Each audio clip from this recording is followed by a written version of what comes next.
Ravinsky sauta dans la bagnole et montra son œuvre à Moulinet en affichant un petit sourire satisfait.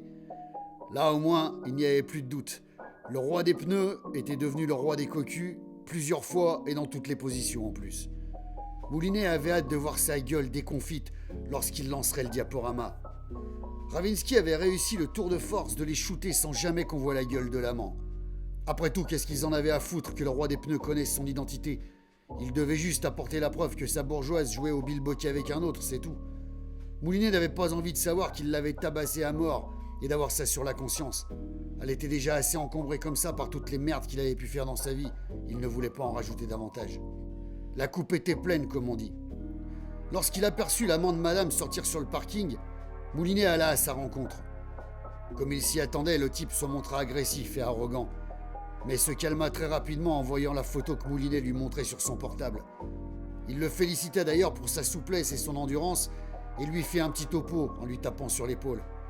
Il lui dit amicalement « Je vous conseille vivement de prendre le large, disons un mois ou deux, et de vous trouver un autre divertissement que madame, parce que son mari va vous faire suivre aussi discrètement qu'un vigile dans un supermarché, et quand il vous aura chopé, croyez-moi, vous allez passer un sale quart d'heure. » Le type a sauté dans un taxi qui patientait devant la chambre d'hôte et a filé à l'anglaise sans prendre le temps de remercier madame, qui rentra sur Lyon sans comprendre où était passé son amant, qui n'avait plus du tout le profil de Largo Winch d'ailleurs. De son côté, Ravinsky avait donné rendez-vous à Monsieur Pneu pour lui montrer les preuves de l'adultère et récupérer notre fric.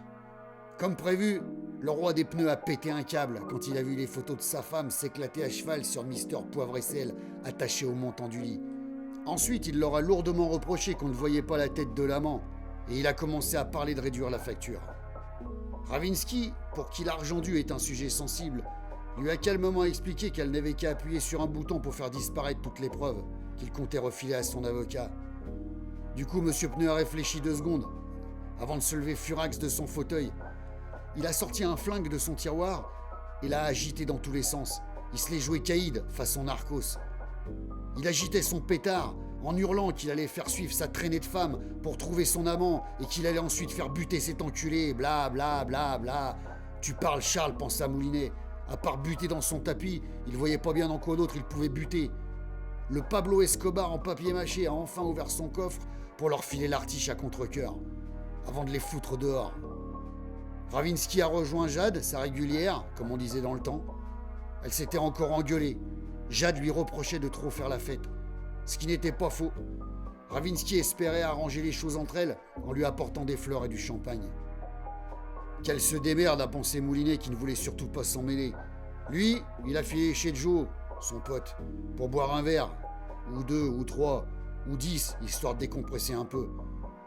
Finalement, il est rentré vers 5 plombes du mat, et en se réveillant ce matin, il n'était pas tout seul dans son plumard. À côté de lui, il y avait une femme qui roupillait, plutôt pas mal d'ailleurs, mais une femme qu'il n'avait jamais vue de sa vie. Qu'est-ce qu'il avait encore bien pu foutre ? Il avait un putain de mal de crâne, comme si toutes les fanfares du 14 juillet s'étaient réunies pour défiler dans sa tronche. Il a bien essayé de se souvenir, mais rien ne lui revenait que des bribes de la soirée. Ses fringues étaient roulées en boule à côté du plumard et baignées dans une flaque d'eau. Il est sorti du plumard sans faire de bruit, mais la belle s'est réveillée en s'étirant avec un grand sourire. « Salut Moulinet », lui a-t-elle lancé en rigolant. « Faut que j'aille bosser, t'as du café ?» Il lui a dit bonjour et lui a demandé comment elle s'appelait. Elle s'appelait Lara. Elle était rousse, elle devait avoir dans les 35 ans. Magnifique. Elle se dirigea vers la cuisine, le cul à l'air, sans complexe, pour faire du café. Ensuite, ils se sont assis devant leur tasse fumante. Moulinet a sorti une camel, du célèbre paquet souple, et l'a allumé avec son zippo qu'il avait depuis son adolescence. Lara lui a raconté en riant ce qu'ils avaient fait cette nuit. C'était pas brillant. Après s'être tirés de chez Joe vers 2h du mat', ils ont écumé les pubs de Lyon comme des poivreaux. Ensuite, elle lui a expliqué comment il avait terminé dans la fontaine des terreaux pour lui prouver qu'il pouvait tenir au moins 2 minutes en apnée. Ridicule. Elle lui expliqua ensuite qu'elle l'avait ramené chez lui, qu'elle l'avait dessapé et qu'elle l'avait couché. Moulinet avait bien essayé de lui faire l'amour, mais il n'avait pas été du tout à la hauteur. Il secoua la tête en se traitant de blaireau. Il lui demanda quand même une seconde chance, qu'elle accepta en riant. Quelqu'un frappa à la porte du bureau. Il regarda sa montre et dit tout haut : « Encore un casse-couille de la copropriété qui vient me gonfler parce que j'ai encore foutu mes poubelles dans un mauvais bac ou une connerie dans le genre. » Sans complexe, Lara ouvrit la porte, le cul à l'air. Eh merde, se dit Moulinet en allumant une autre cigarette. C'était Suzette, sa voisine du dessus, qui lui apportait des croissants pour le remercier d'avoir foutu une trempe à son ex-petite amie.